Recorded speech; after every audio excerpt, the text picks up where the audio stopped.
أعمالنا من يهده الله فلا مضل له ومن يضلله فلا هادي له وأشهد أن لا إله إلا الله وحده لا شريك له وأشهد أن محمدًا عبده ورسوله أما بعد فإن خير الكتاب كتاب الله وخير الهدي هدي محمد صلى الله عليه وسلم وشر الأمور محدثاتها وكل محدثة بدعة وكل بدعة ضلالة وكل ضلالة في النار. أعوذ بالله من الشيطان الرجيم. يا أيها الذين آمنوا اتقوا الله حق تقاته ولا تموتن إلا وأنتم مسلمون. يا أيها الناس اتقوا ربكم الذي خلقكم من نفس واحدة وخلق منها زوجها وبث منهما رجالا كثيرا ونساء واتقوا الله الذي تساءلون به والأرحام إن الله كان عليكم رقيبا. يا أيها الذين آمنوا اتقوا الله وقولوا قولا سديدا يصلح لكم أعمالكم ويغفر لكم ذنوبكم ومن يطع الله ورسوله فقد فاز فوزا عظيما.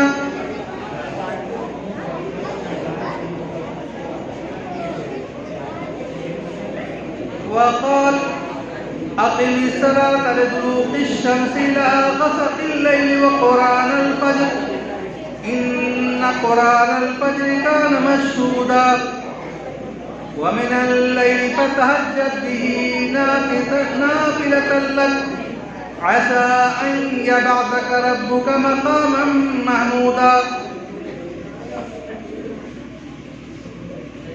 وعن عبد الله بن عمر رضي الله تعالى عنه قال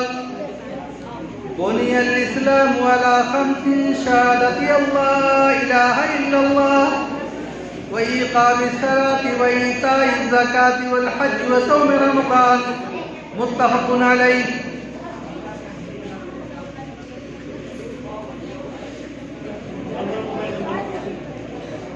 محترم بزرگوں، عزیز دوستوں، بھائیوں اور میرے بڑے پیارے پیارے بچوں، میرے لیے بڑی سعادت اور شرف کی بات ہے کہ آج ہم آپ کی اس بڑگاواں میں حاضری کا سعادت حاصل کر رہے ہیں. بڑا گاؤں میں حافظ صاحب کی دعوت پر حاضری کا شرف حاصل کر رہے ہیں. یہ صرف میرے لیے نہیں بلکہ میں آپ کو بتا دوں قابل مبارکباد ہیں آپ سبھی لوگ جو اس ٹھنڈی کے موسم میں اپنے گھروں کو چھوڑ کر کے اور محض اللہ اور اس کے رسول کی باتوں کو سننے کے لیے یہاں آئے. میں چاہوں گا کہ چائے کا سلسلہ یا تو تھوڑا سا روک دیں اور یا تو مکمل کر لیں، پھر میں اپنی بات شروع کروں. بیچ میں چائے کے دور سے تھوڑا ڈسٹرب ہوتا ہے، اس لیے انہماک نہیں رہ جاتا. بہرحال میں یہ بتا رہا تھا کہ یہ مجلس اور اس طرح کی مجلسیں جہاں کہیں بھی رچائی جاتی ہیں، سجائی جاتی ہیں، ان مجلسوں کو اللہ کے مقرب فرشتے آ کے ڈھانپ لیتے ہیں. یعنی آپ صرف یہ نہیں کہ اس مسجد میں، بڑا گاؤں کی اس مسجد میں آ کے بیٹھے ہیں، بلکہ آپ یہ مان لیں کہ آپ پر فرشتوں کا سایہ ہے. آپ کے جلوہ میں فرشتے بھی آپ کی معیت میں ہیں، اور اس لیے ہیں کہ تاکہ آپ کو، آپ کی سعادت کو، آپ کی حاضری کو اللہ کے حضور پیش کر سکیں کہ الہ العالمین یہ تیرے مقرب بندے تیری رضا کے لیے، تیرے رسول کی باتیں سننے کے لیے اس مسجد میں اکٹھا ہوئے۔ بڑے شرف و سعادت کی بات ہے میرے بھائیوں، وہی میرے لیے بڑی خوشی کی بات ہے کہ یہ مسجد جس میں آج آپ سب حاضر ہیں، ان بیچاروں نے، ان ذمہ داروں نے، حقیقت یہ ہے کہ جب میں ابتدا میں اس جگہ آیا تھا تو میری اپنے تصور میں یہ چیز تھوڑی سی بعید لگ رہی تھی کہ ان کے پاس وسائل بہت تھوڑے ہیں اور ذمہ داری بڑی لینی ہے۔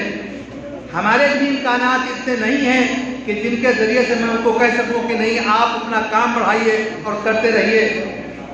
یہ میں بڑے تردد میں تھا،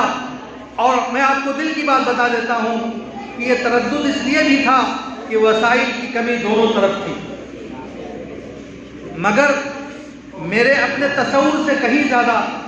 ان بیچاروں نے، ان گاؤں والوں نے، اور جس نے بھی ایک ایک پیسہ، ایک لوٹا پانی کیوں نہ ڈالا ہو، کہیں ایک ٹوکری بالو یا ایک اینٹ کیوں نہ اٹھائی ہو، ہم اللہ سے دعا کرتے ہیں کہ اللہ تعالیٰ ان کے اس سعادت کو، ان کے اس عمل کو قبول فرما لے۔ میرے بھائیوں، میں اپنے موضوع پہ آنے سے پہلے آپ کو یہ بتا دوں، یہ کام، جو کام آپ لوگوں نے کیا ہے، یہ کام کوئی آسان کام نہیں ہے، اور یہ کام ہلکا نہ سمجھیے۔ یہ کام تو وہ ہے کہ آپ نے گویا کہ ذرا بھی، روایت کے الفاظ ہیں من بنا للہ مسجدا ولو کمفحص طیر، جس نے اللہ کا کوئی گھر بنایا وہ ایک چڑیے کے گھونسلے کے برابر کیوں نہ ہو، یعنی یہ مان کے چلیے کہ جتنی جگہ میں ایک چڑیا بیٹھ سکتی ہو، ایک اینٹے پر تو 2-4 چڑیا بیٹھ سکتی ہے، اگر آپ نے ایک اینٹا بھی رکھا ہے اللہ کی رضا کے لیے، ایک ٹوکری بالو بھی اس میں دیا ہے اللہ کی رضا کے لیے، ایک دن آ کر کے آپ نے اچھی نگاہ سے دیکھ لیا ہے کہ یہ اللہ کا گھر ہے، بڑی اچھی طرح سے اس کی تعمیر ہو رہی ہے، تو آپ کی یہ اچھی نگاہ، آپ کا اچھا جملہ، اچھی سوچ، یہ ساری کی ساری انشاءاللہ اللہ کے ہاں مبارک ہوگی اور اللہ کے ہاں میزان میں لکھی جائے گی۔ ہم شکر گزار ہیں ان بھائیوں کے بھی جنہوں نے ذمہ داری لی، ہم شکر گزار ہیں ان لوگوں کے لیے بھی جنہوں نے جس انداز کے بھی کسی طرح کا بھی تعاون کیا۔ اللہ تعالیٰ تو اپنی غیب سے ان کی مدد فرما اور ان کے اس اعمال کو قبول فرما۔ میرے بھائیوں، میں بتا رہا تھا کہ یہ انبیاء کا مشن ہے، یہ انبیائی مشن ہے۔ آپ جانتے ہیں کہ سب سے پہلے خانہ کعبہ کی تعمیر حضرت آدم علیہ السلام نے کی، اور اس کے بعد وہ سلسلہ چلتا رہا، اور پھر ہمارے جد امجد حضرت ابراہیم علیہ السلام اپنے بیٹے کو لے کر کے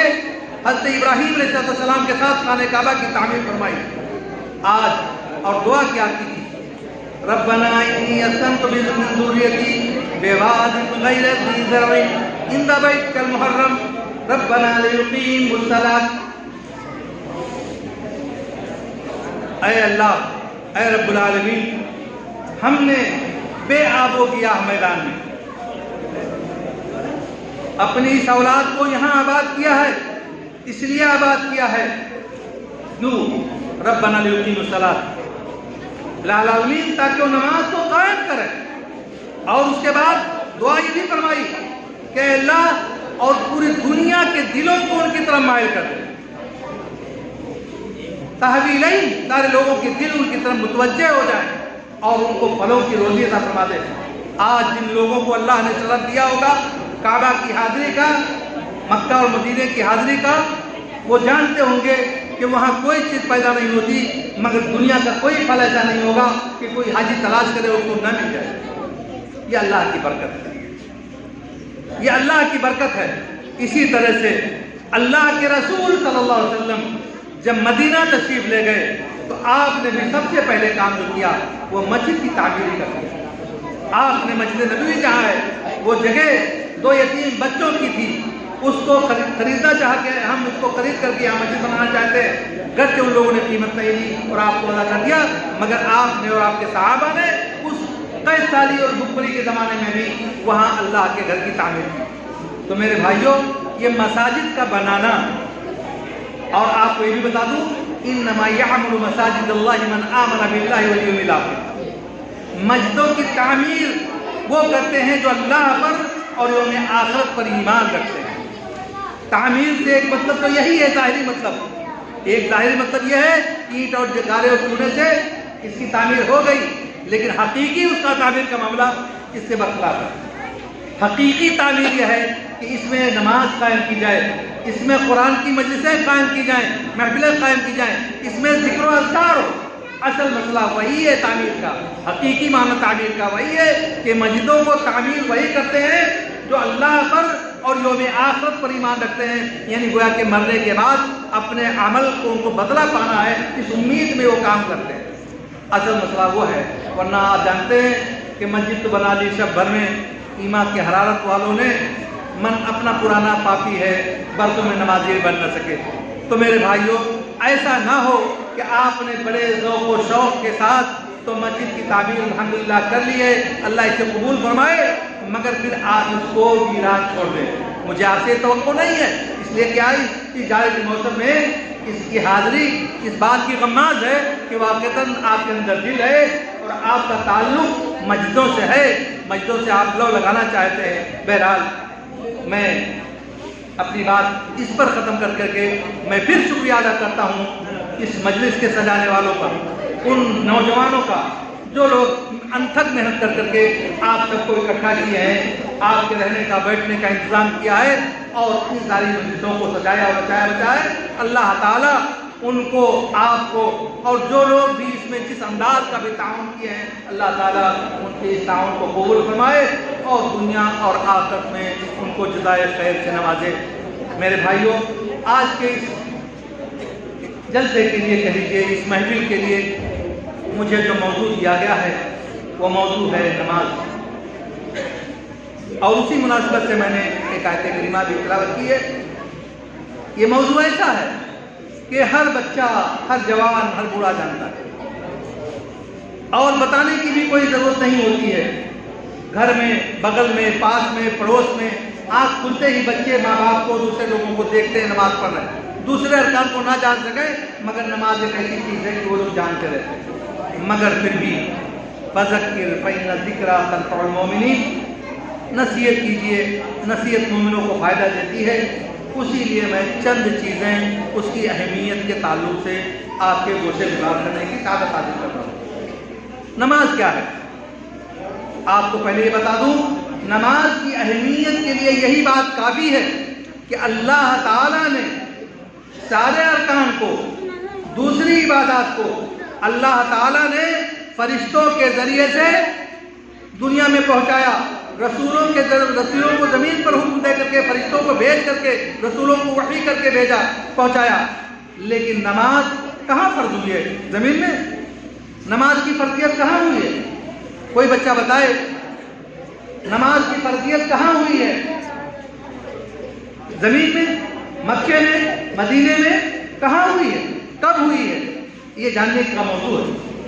نماز اس لیے بتانا چاہتا ہوں کہ اس کی اہمیت کے لیے کافی ہے کہ اللہ تعالیٰ نے اپنے نبی کو بلایا اپنے پاس۔ سبحان الذی اسری بعبدہ لیلا من المسجد الحرام الی المسجد الاقصی۔ اللہ تعالیٰ نے اپنے نبی کو اسراء اور معراج جو دو معجزات عطا فرمایا، اللہ تعالیٰ نے مکے سے بیت المقدس تک راتوں رات پہنچایا، بیت المقدس سے آسمان دنیا پر اللہ کو پہنچایا، اور اللہ کے حضور جب اللہ کے حضور پہنچے تو وہاں اللہ تعالیٰ نے آپ کو جو تحفہ دیا کہ اب جاؤ اپنی زمین پر لے کر کے، تو تحفہ کی چیز کا دیا؟ نماز کا۔ اور وہ نماز کتنی تھی؟ کیا یہی 5 وقت کی تھی؟ نہیں، 5 وقت کی نہیں تھی، یہ 50 وقت کی نماز فرض کی گئی تھی۔ اللہ کے رسول صلی اللہ علیہ وسلم کو اللہ تعالیٰ نے 50 وقت کی نماز دی تھی کہ میرا یہ تحفہ لے کے جاؤ۔ میں آپ سے پوچھنا چاہتا ہوں، آپ کا کوئی دوست ہے، آپ کا کوئی قریبی ہے، آپ کسی کے گھر گئے، اگر اس نے ایک رومال دے دیا، ایک دستی دے دی، ایک انگوٹھی دے دی، یا ایک گھڑی دے دی، یا حسب حیثیت آپ کو تحفے میں کوئی چیز دے دی، آپ کا جگری دوست ہو، آپ اس کو بڑا سنبھال کے رکھتے ہو، ارے بھائی یہ تو اس کو تو مت مانگو، اور کوئی چیز مانگ لو اس کو دے دیں گے، یہ تو میرے فلاں کی نشانی ہے، میرے فلاں بزرگ نے، میرے فلاں دوست نے، فلاں قریبی نے یہ چیز مجھے دی ہے، اس سے تو آپ مجھ سے مت مانگو۔ یہ ہوتا ہے نا۔ اور نماز اللہ تعالیٰ نے اپنے نبی کو آسمان پہ دیا، معراج میں بلا کے دیا، اور آپ کو یہ بھی بتا دوں کیا شرف دیا، کہا کہ یہ 50 وقت کی نماز آپ پر فرض کی گئی ہے، آپ پر اور آپ کی امت پر۔ اللہ کے رسول صلی اللہ علیہ وسلم اس کو لے کر کے بڑے شاداں اور نازاں چلے کہ اب تو ایک بڑھیا تحفہ مل گیا ہے، اور نماز کل کے ادا کریں گے، ہماری امت ادا کرے گی۔ اور روایت لمبی ہے، آپ انبیاء سے سارے نبیوں سے گزرے، ملاقات ہوئی ہے موسیٰ علیہ السلام سے، کہا کیا تحفہ لے کر کے آئے ہو، آپ کے رب نے آپ کو کیا دیا ہے؟ کہا مجھے 50 وقت کی نماز دی ہے مجھ کو اور میری امت کو۔ کہا میں نے اپنی امت کو بہت زیادہ آزمایا ہے، اور آپ اپنے رب کے پاس جائیے اور اس کے تخفیف کی درخواست کیجئے اور کم کرا لیجئے، ورنہ آپ کی امت اس کو برداشت نہیں کر سکے گی۔ میرے بھائی، اللہ کے رسول صلی اللہ علیہ وسلم پھر اللہ کے پاس گئے، سجدے میں گرے، اللہ تعالیٰ نے پھر آپ کو لوٹایا۔ بعض روایات میں آتا ہے کہ 10 وقت کی، اس طرح سے بعض بات ہے کہ 5 وقت کی، اور اس طرح سے 5 5 اور 10 کم کرتے کرتے اخیر میں صرف 5 کی۔ بار بار لوگ کیا جاتے تھے، اور حضرت موسیٰ علیہ السلام یہی کہتے کہ آپ پلٹ کے جائیے اور اپنے رب سے تخفیف کی درخواست کیجیے، میں نے اپنے قوم کو بہت زیادہ آزما لیا ہے، وہ اس کی طاقت نہیں رکھیں گے۔ جب 5 وقت کی نماز رہ گئی تب پھر بھی حضرت موسیٰ نے یہی کہا کہ نہیں، اب بھی جاؤ، اب بھی کم کرا کے آؤ۔ اللہ کے رسول نے کہا اب تو مجھے اپنے رب کے پاس جانے میں شرم محسوس ہوتی ہے۔ ظاہر ہے کہ گھٹتے گھٹتے 5 سے کتنا گھٹ جائے گا، 2.5 تو ہوگا نہیں۔ تو اس طرح سے اس کو گھٹنے کی جو تعداد تھی اس حساب سے آپ اسی پر قانع ہو گئے، اور اللہ تعالیٰ نے گویا کہ اپنے نبی کے ذریعے سے یہ ہم کو تحفہ دیا، آپ کو تحفہ دیا۔ لیکن آپ کو شرف بتا دوں، کہا یہ تو 5 ہیں، وَلَكَا 50 هذا 5 وَلَكَا 50، یہ 5 ہیں، یعنی امتی اور آپ 5 وقت کی نماز ادا کریں گے، لیکن اللہ تعالیٰ اس کو 50 وقت کے نمازوں کا ثواب دے گا۔ یہ آپ سوچ سکتے ہیں کتنے بڑی سعادت کی بات ہے، جس سے ہم سب غافل ہیں، میرے بھائی۔ اس نماز کی تیاری کے لیے اسی لیے اللہ کے رسول صلی اللہ علیہ وسلم نے فرمایا کہ اگر کوئی شخص اپنے گھر میں وضو کر کے آتا ہے اور مسجد کو آتا ہے، تو جتنے قدم چلتے ہیں، جتنی قدم چل کر کے آتا ہے، ہر قدم پر اس کی نیکیاں لکھی جاتی ہیں۔ اور یہی نہیں، نماز کو چھوڑ دیجیے، اس سے پہلے وضو ضروری ہے۔ ظاہر کی میں کہوں چلا وضو انتقال کی پاکی نہیں ہوگی، پاک کپڑا نہ ہو، پاک بدن نہ ہو، پاک جگہ نہ ہو، تو ایسی صورتحال میں آپ نماز نہیں پڑھ سکتے۔ اس کے لیے جو پاکی کی شرط لگائی ہے اللہ کے رسول صلی اللہ علیہ وسلم نے، ایسے ہی صحابہ کا مجمع تھا، بیٹھے تھے صحابہ، آپ نے ان سے پوچھا کہ میرے بھائیوں یہ بتاؤ کہ اگر کوئی آدمی کے دروازے پر کوئی نہر جاری ہو اور اس میں وہ 5 وقت غسل کرتا ہو، تو کیا اس کے جسم پر کچھ میل کچیل باقی ہوگا؟ صحابہ نے کہا اللہ کے رسول نہیں رہے گا۔ ظاہر ہے کہ آپ بھی یہی کہو گے کہ اگر 5 مرتبہ دن میں وہ غسل کرتا ہے تو اس کے جسم پر کوئی میل کچیل باقی نہیں رہ سکتا۔ اللہ کے رسول صلی اللہ علیہ وسلم نے فرمایا اسی طرح سے جو شخص وضو کرتا ہے دن میں 5 مرتبہ، اللہ تعالیٰ اس کے بدن سے اس کے گناہوں کو جھاڑ دیتا ہے، ختم کر دیتا ہے، دھل دیتا ہے۔ تو میرے بھائیوں، نماز سے متعلق جو چیزیں ہیں وہ، اور اسی لیے آپ نے بتایا کہ خدا علی المکارہ، اسباغ الوضو علی المکارہ، وضو کو مشکل اوقات میں ادا کرنا یہ اور بھی سب سے زیادہ افضلیت کا درجہ ہے۔ آج ٹھنڈی کا زمانہ ہے، ہر آدمی چاہتا ہے کہ ہم وضو نہ کرنا پڑتا، بستر سے گرم کچھ نہ چھوڑنا پڑتا، نہیں تو کب ثواب ایسی تھوڑی نہ ہو جائے، ثواب ویسے نہیں ملے گا۔ آپ جتنی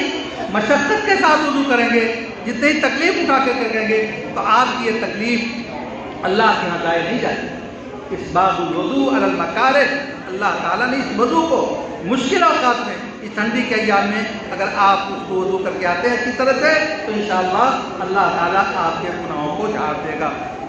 تو ایک چیز تو یہ بتا رہا تھا، یہ نماز جسے ہم پر فرض کی گئی ہے، یہ اللہ تعالیٰ نے ہم پر آسمان میں اپنے رسول صلی اللہ علیہ وسلم کو بلا کر کے اور آپ کو ہدیہ اور تحفے میں۔ میرے بھائیوں، یہی نماز، اور یہ نماز صرف آپ کا مسئلہ نہیں رہا ہے، بلکہ جتنے انبیاء اس سے پہلے آئے ہیں،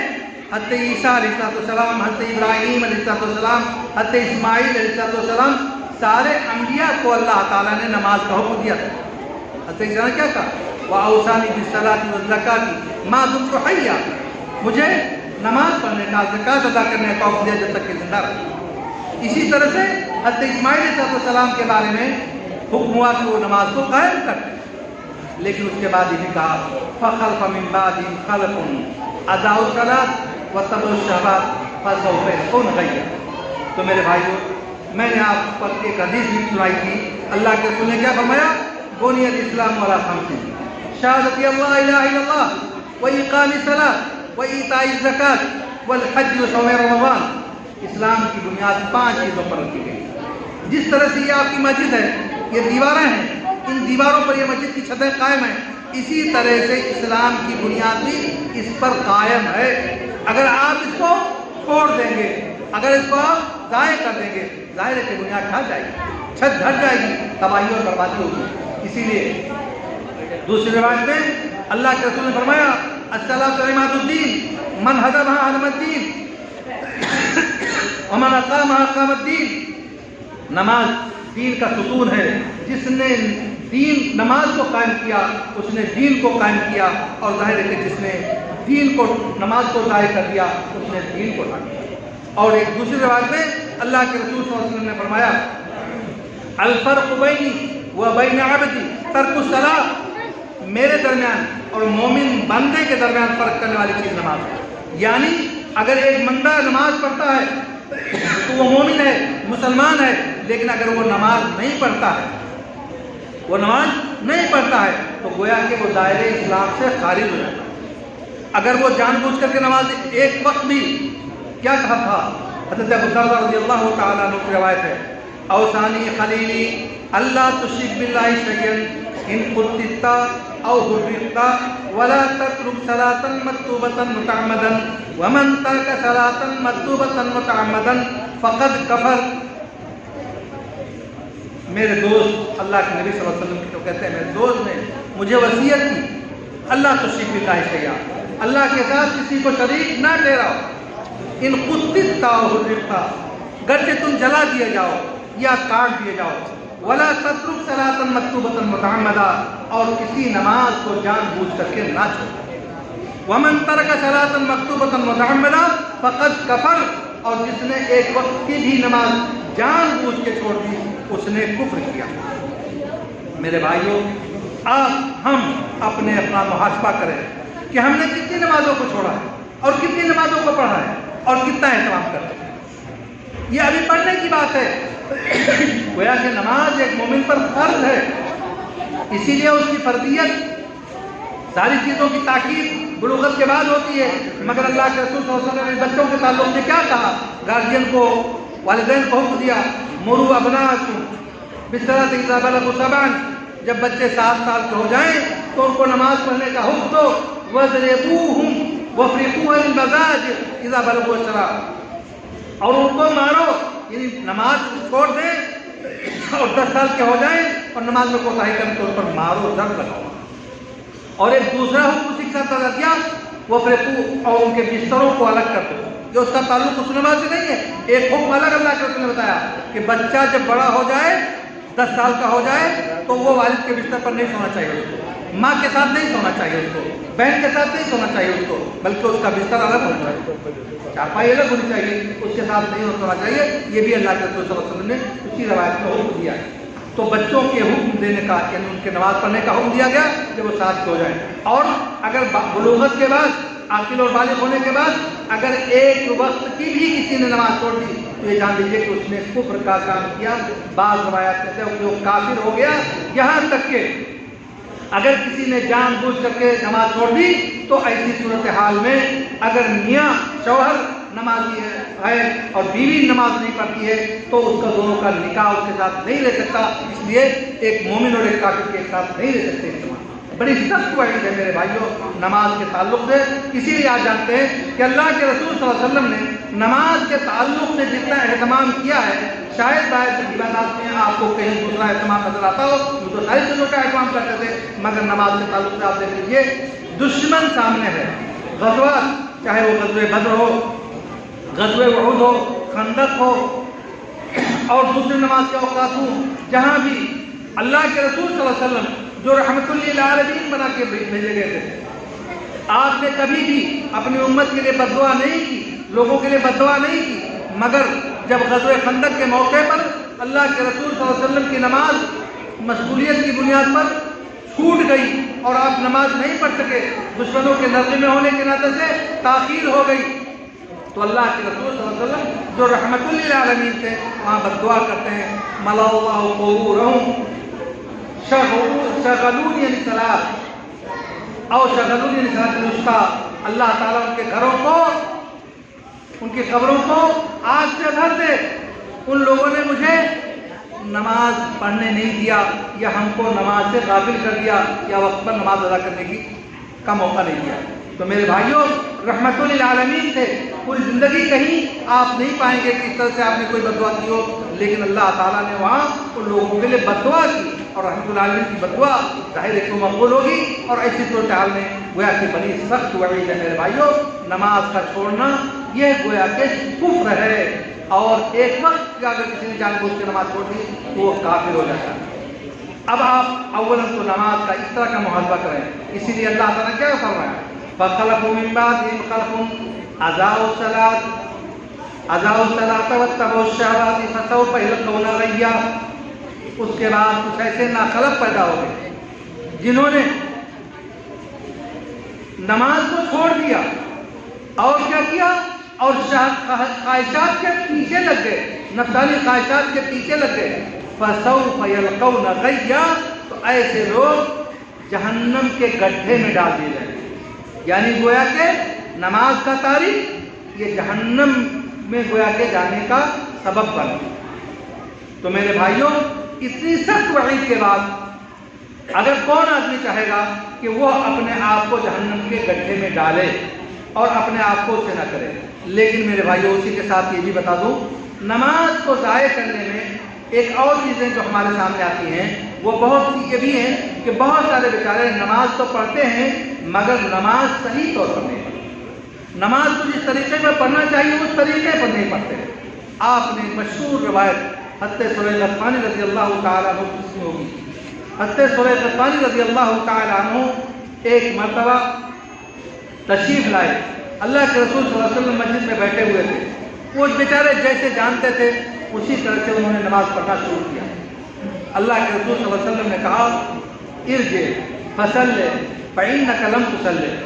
لوٹ جاؤ دوبارہ نماز پڑھو، گویا کہ تم نے نماز ہی نہیں پڑھی۔ تو ایک تو بالکل نماز چھوڑ دینا اور دوسرے کی نماز پڑھیں لیکن اللہ کے رسول صلی اللہ علیہ وسلم کے بتائے ہوئے طریقے پر نماز نہ ہو تو ظاہر کو بھی نہ پڑھنے کی درجے میں، اس لیے حضرت سہیل غطفانی کو اللہ کے رسول نے فرمایا ارجع فصلی فإنک لم تصلی، لوٹ جاؤ نماز پڑھو، گویا کہ تم نے نماز ہی نہیں پڑھی۔ ایک مرتبہ، دو مرتبہ، تین مرتبہ اللہ کے رسول صلی اللہ علیہ وسلم اس طرح سے لوٹاتے رہے اور وہ بیچارے جاتے رہے اور پھر جیسے جانتے تھے ویسے نماز پڑھتے رہے۔ اخیر میں آتے ہیں اور کہتے ہیں فداہ ابی امی یا رسول اللہ ما احسن سوا ھذا، اے اللہ کے رسول میرے ماں باپ آپ پر قربان ہوں، میں اس سے بہتر تو نماز پڑھنا نہیں جانتا، ایسے ہی جانتا تھا ایسے پڑھتا تھا۔ آپ نے کہا نہیں، جب تم نماز کے لیے کھڑے ہو تو پہلے تو کامل وضو کرو، قبلہ کے رخ ہو، اللہ اکبر کہو اور تکبیر تحریمہ کے بعد پھر دعائے ثنا پڑھو، پھر سورہ فاتحہ پڑھو، پھر اس کے ساتھ کوئی سورت پڑھو، پھر اعتدال کے ساتھ اچھی طرح سے گویا کہ رکوع کرو، اچھی طرح سے سجدہ کرو۔ آپ نے ہر کیفیت کو اچھی طرح سے بتایا، یہاں تک کہ آپ نے کہا کہ آپ کی پیٹھ رکوع میں بالکل سیدھی ہو، آپ کے انگلیاں قبلے کے رکوع سجدے میں، آپ کی کوہنیاں اس طرح سے ہوں، اور جب ایک رکعت کا طریقہ آپ نے بتا دیا تو کہا اسی طرح سے نماز پڑھو۔